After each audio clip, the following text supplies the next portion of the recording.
Voilà, très belle présentation pour désormais ouvrir le tempo des 5 tables rondes à venir. Et la première d'entre elles est consacrée à l'économie. Alors pour mettre en lumière la dynamique économique du Grand Caen, merci d'accueillir les acteurs cannais qui portent les couleurs régionales sur un plan international à l'export, mais aussi les grands groupes étrangers, internationaux qui investissent aussi dans les PME régionales, locales. Et pour les représenter ce soir, j'invite à nous rejoindre sur cette scène du Mémorial de Caen Stéphane Hamelin et Philippe Cazenave-Perret.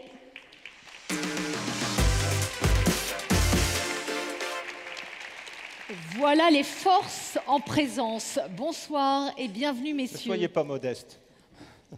Voilà. Alors, quelques mots quand même pour vous présenter. Stéphane Hamelin, président directeur général du groupe Hamelin, basé à Hérouville-Saint-Clair, entreprise familiale, aujourd'hui leader européen de la papeterie avec les marques Oxford, Elba et pionnier du papier connecté. Alors pour vous donner un petit peu une tonalité chiffrée, le groupe Hamelin, c'est aujourd'hui 2200 salariés présents dans 19 pays, Chine, Australie, Russie, États-Unis. Voilà. Et je précise aussi, on en reparlera, c'est que vous avez reçu cette année, s'il vous plaît, le BFM Award de l'export.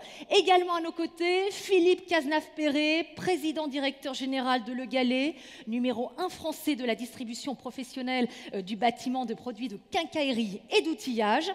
Un dépôt de bilan il y a une vingtaine d'années et aujourd'hui, non mais quel rebond formidable. Plus de 30 ans. Mais ce qui est intéressant, c'est le rebond. C'est qu'aujourd'hui, vous avez une place de leader avec une politique entrepreneuriale très engagée sur laquelle nous reviendrons. Alors, on va commencer avec vous, Stéphane Hamelin. On va juste rappeler, voilà, c'est qu'on a souvent le sentiment que tout se passe à Paris et que Paris n'est pas la France et que vous en êtes ce soir une belle illustration. Alors, je disais, groupe Hamelin, leader européen.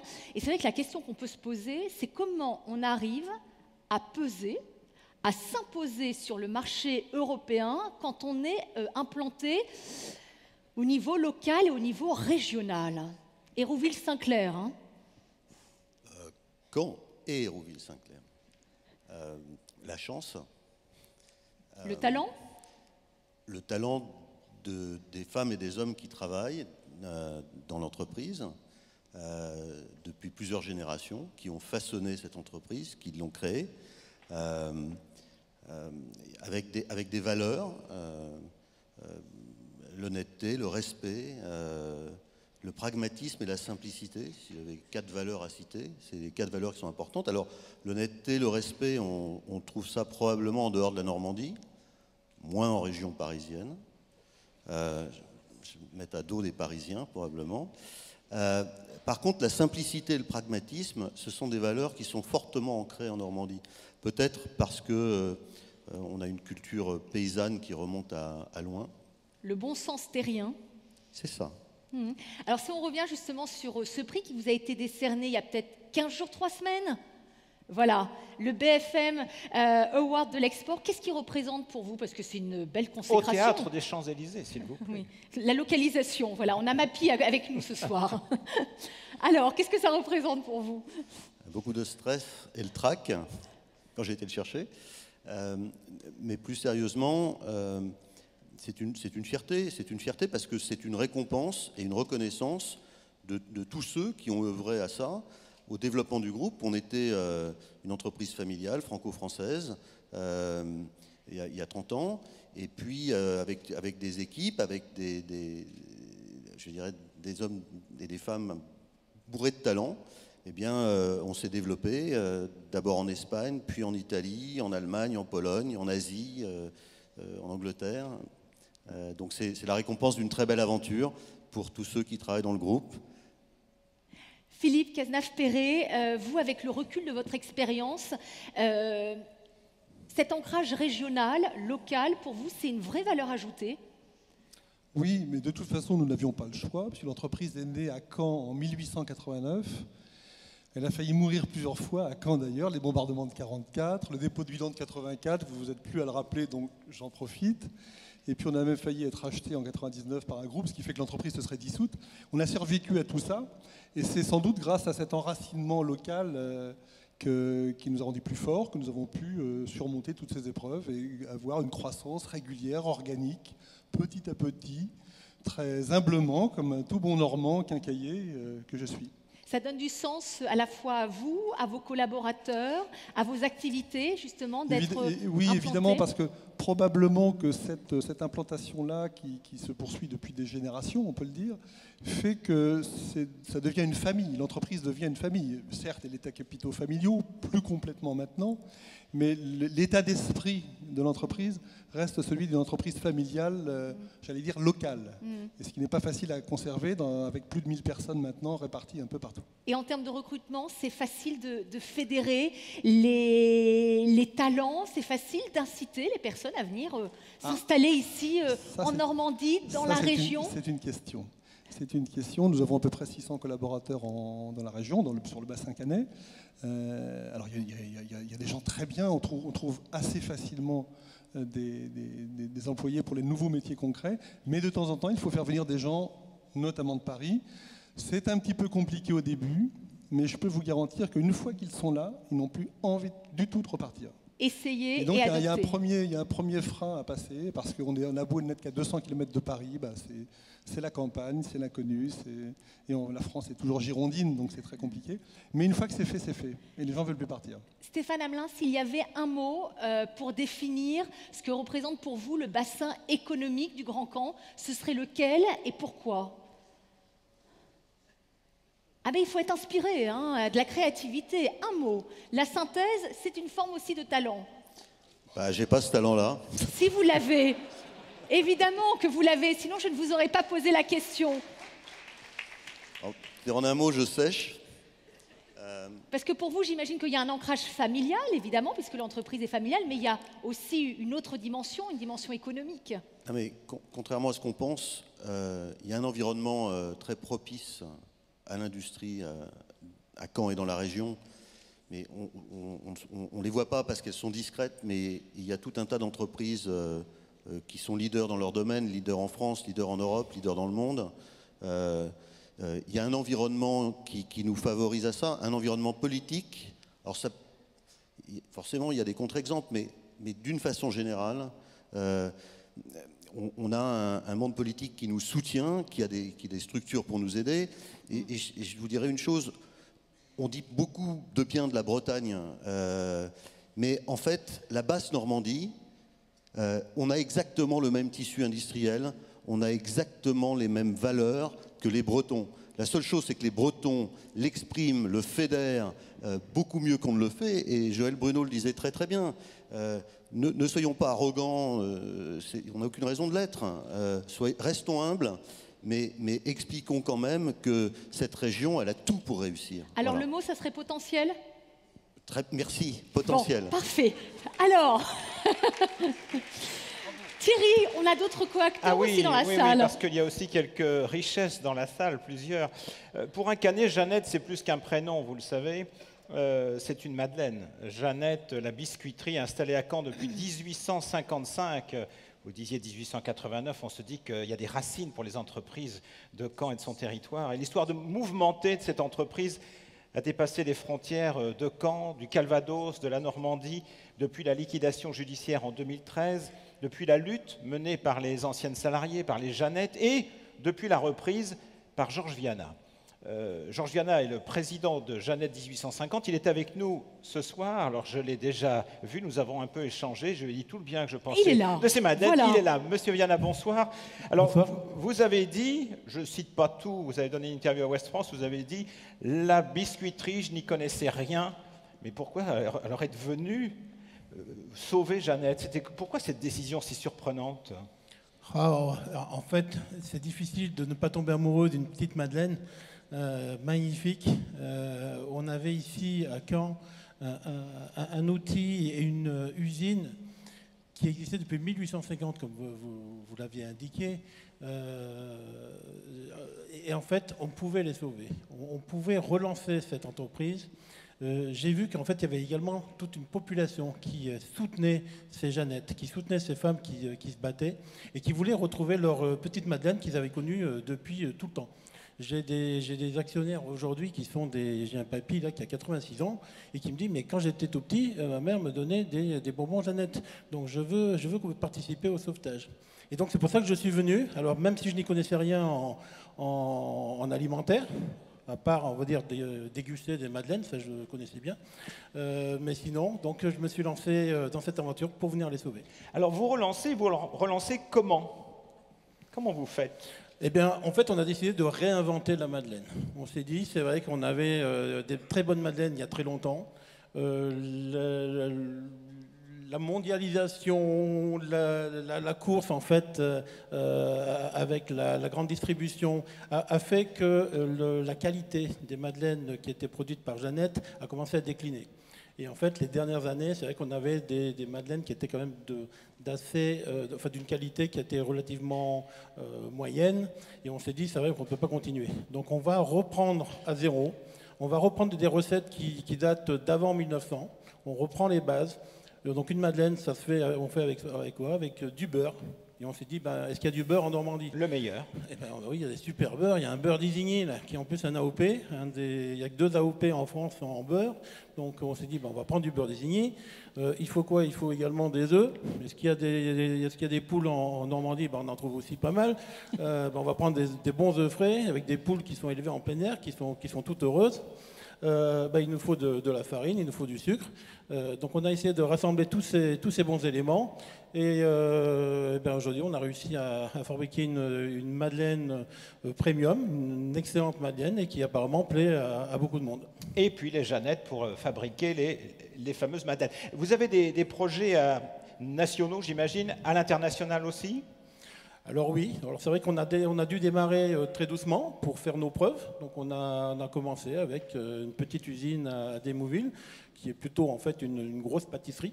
On produisait à peu près 1 tonne de madeleine par jour. Et puis en fait on ne pouvait pas répondre à toute la demande, donc on s'est dit il va falloir s'agrandir. Donc on vient de lancer une nouvelle usine qui vient de démarrer le 1er novembre là, à Colombelles.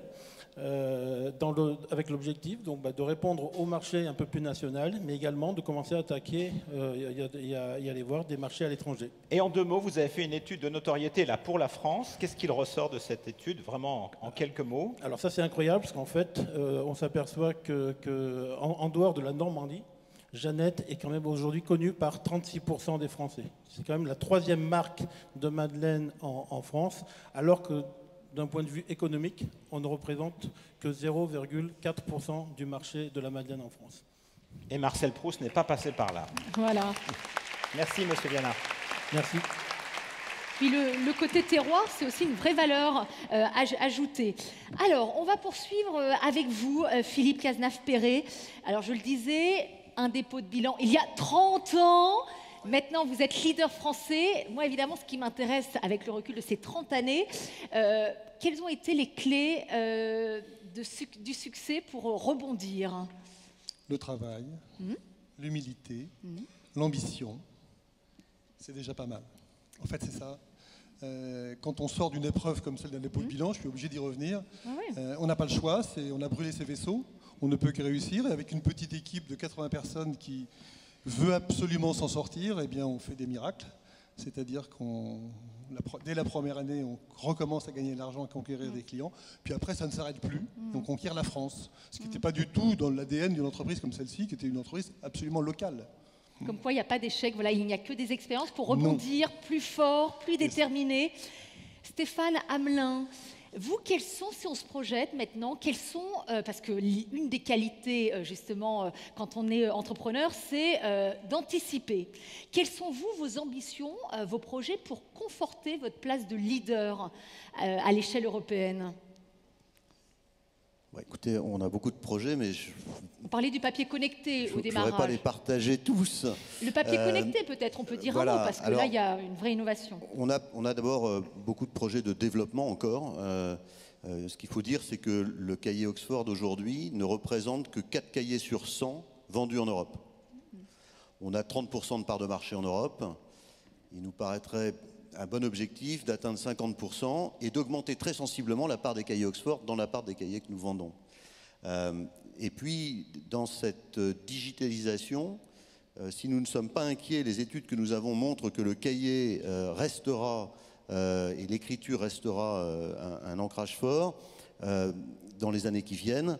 On a quand même une digitalisation avec une mémoire électronique. On a tous dans nos téléphones nos répertoires, on a de plus en plus des factures dématérialisées, il y en a beaucoup qui lisent des livres sur des Kindle ou des outils.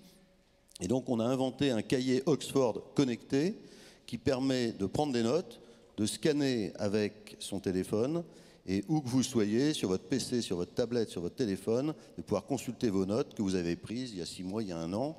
Et on développe avec ça un certain nombre de fonctionnalités, de classements qui vous permettent, un petit peu comme aujourd'hui dans vos smartphones, de retrouver facilement vos notes sans avoir à les classer de façon très organisée. Alors, je vais donner la parole à un autre acteur économique, justement, du bassin canet, c'est Franck Muret. Alors, voilà, Franck, levez-vous qu'on puisse bien vous voir. Donc, je vous présente, président du directoire Murata Integrated Passive Solution. Vous êtes leader mondial dans la fabrication de composants, modules et dispositifs électroniques. Et alors, quelle belle histoire que la vôtre. Celle de l'intégration de IPDIA, PME Cannes, dont vous êtes le créateur, dans Murata, qui est un groupe japonais, géant nippon, qui compte, alors attendez, 55 000 personnes dans le monde, chiffre d'affaires 10 milliards d'euros. Et vous ne connaissez pas cette entreprise. Voilà, et ça, c'est vraiment une belle aventure, voilà, qui illustre tout le dynamisme du bassin canet. Alors, une première question, là aussi, quand on est une petite PME canaise, comment on arrive un jour à attirer l'attention, à retenir l'attention d'un grand groupe japonais? Qu'est-ce qui a motivé, finalement, Murata à investir sur le territoire et à prendre contact avec vous? Alors, ce qui a attiré le groupe Murata, c'est le succès qu'on a eu, nous, sur le marché. Même petite entreprise, on s'est distingué sur le marché des composants électroniques parce qu'on avait une technologie très originale, très innovante. Et c'est ça qui a fait qu'on a pu prendre des positions dans le monde entier. Pas seulement régionalement, parce qu'on n'a aucun marché pour nos technologies, nos composants dans une région, même dans un pays, c'est à l'échelle mondiale, dans le domaine de l'électronique. Et les succès qu'on a eus sur le marché à l'international ont attiré l'attention de quelques grands, alors pas au début, mais au bout de 3 ou 4 ans, quand on a commencé à se développer un peu, on a attiré l'attention d'un certain nombre de groupes, dont le groupe Murata, qui est le leader mondial des composants passifs. Voilà, et je vous propose justement, c'est d'écouter les mots de Tsuneo, voilà, Murata, PDG de Murata, à l'occasion de l'intégration de votre entreprise dans le groupe. C'est un message d'ailleurs qui a été adressé à vos équipes. Il y évoque les raisons stratégiques qui ont motivé l'acquisition de la PME. Je vous laisse découvrir tout cela en images. Bonjour, I'm Tsuneo Murata, President of Murata. Today is a special day for you and for me, as we are celebrating IPEDIA becoming a Murata company. As a worldwide market-leading company, Murata truly values people from different regions, nationalities, and backgrounds. In our philosophy, Murata's important vision is to contribute to the advancement of society through electronics innovation. Thanks to IPEDIA's technologies and your expertise in high reliability capacitors, we are now one step closer to realizing our vision. Lastly, I'm very proud that IPEDIA members are part of Murata team today. We will certainly have a lot to learn from each other.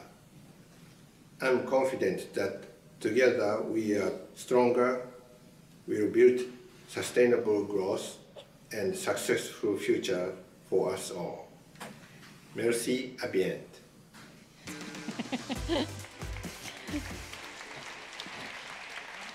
Voilà.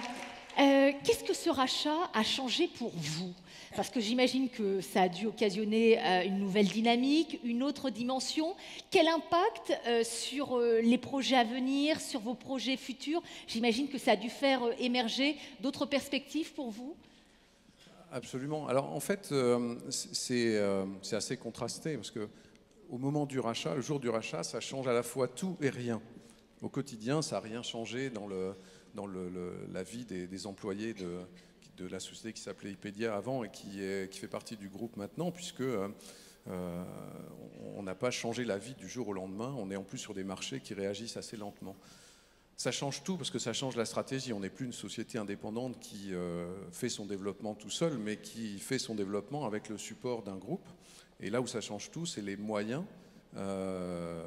mis à disposition, puisque quand on est une société indépendante, c'est plus difficile de trouver des gros moyens d'investissement, et on est dans un métier qui en a besoin. Donc là, on a un soutien énorme là-dessus. Et l'autre point que ça a changé, c'est l'ouverture de portes chez des grands clients, en particulier dans des domaines qui étaient très intéressés par notre technologie, mais qui nous étaient fermés. Le domaine des téléphones mobiles, puisque c'est des géants et une société, même si on était capable de fournir, on n'a jamais réussi à très bien passer la porte de ces sociétés. Et là, un autre domaine, l'automobile. L'électronique se répand dans l'automobile. Notre technologie est très bien adaptée à l'automobile. On avait beaucoup de projets de R&D avec des équipementiers comme Valeo, Bosch ou d'autres dans le monde. Mais en tant que société jeune, indépendante, porte fermée. Donc là, évidemment, la porte s'ouvre instantanément avec l'image du groupe qui est très très présent sur ces marchés-là. Quelle est l'innovation dont vous êtes aujourd'hui le plus fier? Doublement fier, le fait de l'avoir ancré ici sur le territoire. C'est pas d'une innovation, c'est plutôt du résultat du travail qu'on a fait, de transformer une technologie qui était peu exploité, puisqu'on venait d'un groupe auparavant qui voulait s'en séparer, donc d'avoir transformé cette chose qui était une pépite mal exploitée en quelque chose qui a attiré l'attention des Vous l'avez optimisé, potentialisé. Oui, sublimé, comme vous voudrez, mais voilà. Mais il faut oser utiliser voilà, ces mots, hein, tout en restant dans une forme d'humilité. Vos projets, vos perspectives, vos ambitions pour justement donner un rayonnement sur un plan national comme international? Alors, deux types de choses. On va continuer à développer, et j'espère encore plus vite qu'on l'a fait seul, l'entité qui est ici. Murata est une société industrielle qui aime bien les usines, donc le fait d'être une société de production ne les effraie pas du tout, au contraire. C'est une société qui a fait sa fortune sur le fait de maîtriser son outil industriel et ses produits, donc ça plaide en faveur du développement de notre entité industrielle ici, et donc des personnes qui y sont. Ça, c'est une première partie du développement. Et l'autre chose intéressante, c'est que Murata n'a pas d'autres implantations industrielles, ni en France, une autre en Finlande, qui est aussi qui a fait l'objet d'un rachat d'une société jeune. Donc l'opportunité qu'on a pour nous, c'est de représenter, d'être la tête de pont de l'innovation du groupe en Europe. Et ben, c'est tout ce qu'on vous souhaite. Merci beaucoup. Merci Franck Meuret. Merci infiniment. Juste très rapidement, avant de passer à la suite du programme, vous qui recevez des homologues extérieurs sur le territoire, vous êtes un peu aussi nos ambassadeurs. Est-ce qu'il y a un coup de cœur, un lieu où vous avez l'habitude de les emmener, de les accueillir pour justement créer un lien de confiance commerciale? Allez, un lieu, un coup de cœur, un lieu privilégié. Au Mémorial. Au Mémorial de Caen. Et vous? Trop facile, moi aussi, puis quelques bons restaurants tout de même. Voilà. Alors, une adresse, un nom? Contresens. Contresens. Parfait. Apparemment, il y a des connaisseurs qui apprécient. Merci infiniment à vous deux, Philippe Cazenave, Perret et Stéphane Hamelin. Voilà. Avant de passer à la deuxième table ronde, je vous propose un deuxième quiz. Vous savez, ils sont canés et vous ne le savez peut-être pas.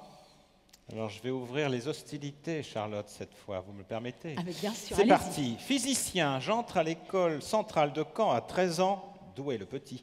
Je suis le père de l'optique et l'inventeur des lentilles à échelon qui équipent aujourd'hui encore les phares. Je fais mes recherches de ma propriété de Mathieu, tellement près de Caen. Et mon cousin est Prosper Mérimée. Je suis... Prénom, avec le prénom, hein, on veut les deux. Hein. Augustin Fresnel, oui, mais les Canets connaissent Fresnel parce qu'il y a un lycée, alors évidemment, ça aide. Et oui, Fresnel. Alors, suivante. Alors, l'énigme suivante, née à Albagne, aujourd'hui appelée Fleury-sur-Orne. Je suis philosophe, astronome, mathématicien, économiste et l'un des plus grands penseurs du XIVe siècle. 3 siècles avant Descartes, j'introduis un système de coordonnées rectangulaires. En astronomie, je mets en doute la vision aristotélicienne d'un monde où la Terre est immobile au centre du monde et prépare ainsi les futurs... Trop tard, Charlotte. Ah bah voilà, Ils le savent. écoutez, voilà. Donc voilà, exactement, Nicolas Aurem. Et allez, les petits derniers, troisième. Dandy, ami du prince de Galles. J'arrive à Caen en 1830 en tant que consul d'Angleterre. On dit de moi que je suis le roi de la mode et je connais quelqu'un qui est un vrai Brumel Canet. J'invente le costume moderne et c'est grâce à moi que la cravate devient à la mode. Je suis enterré au cimetière protestant, non loin de l'université de Caen, à 2 pas même. Je suis George Brian Brumel. Bravo, bravo. Voilà, 1778-1840.